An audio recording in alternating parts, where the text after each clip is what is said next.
This is the 2.10 assessment. And remember that for lesson 2.10, just like with all of the lessons, you need to read every page.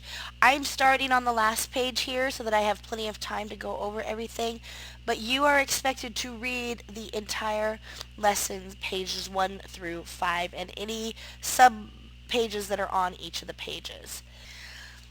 So it says assessment instructions. In this lesson, you have seen the authors vary their sentences to deliberately create pace and weave meaningful dialogue in a text to capture readers' interest. For this assessment, you will use pace and dialogue to write your own story.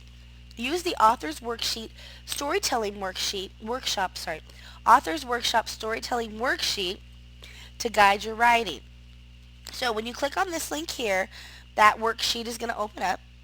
And this is what it looks like. I'm going to make it bigger so you can see it better. And remember that you cannot write directly on this. This is something you're going to need to copy and paste.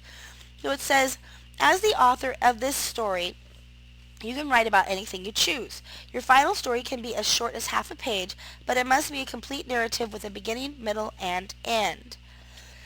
I'm going to add to that I expect this to be at least 300 words long.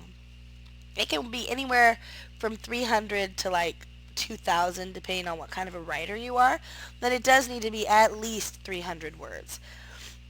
Be sure to intentionally create pace with your sentence structure and include at least 5 lines of properly punctuated dialogue. And so dialogue, as you will remember from reading the lesson, is when people are talking to each other. Take a few notes to answer each of the questions before you start writing. So what will your story be about? What type of pace fits this type of story? And if you're thinking to yourself, I don't know what that means, that's because you haven't read the lesson yet. How do you create that pace? And what type of dialogue would be appropriate for this situation? Then it has a little example, and it has a space for you to write your story and then analyze your story. And because you need to copy and paste this into a Word document, I'm actually going to show you what I expect for that. So the first thing I expect you to do is to obviously open a Word document. You may need to write this directly into the text box in the Dropbox. And we've looked at that before, and you can't actually double space there. So you won't be able to double space. But if you are able to use a word processor like Word, then I do expect you to double space. And in Word, you go up here to where the lines are with the 2 arrows pointing up and down. And click on that and go to 2. That will automatically double space it. Now, whether you double space it or not, I expect your name, class, date, like that. Then on the next line, I expect you to go to center and do a creative title.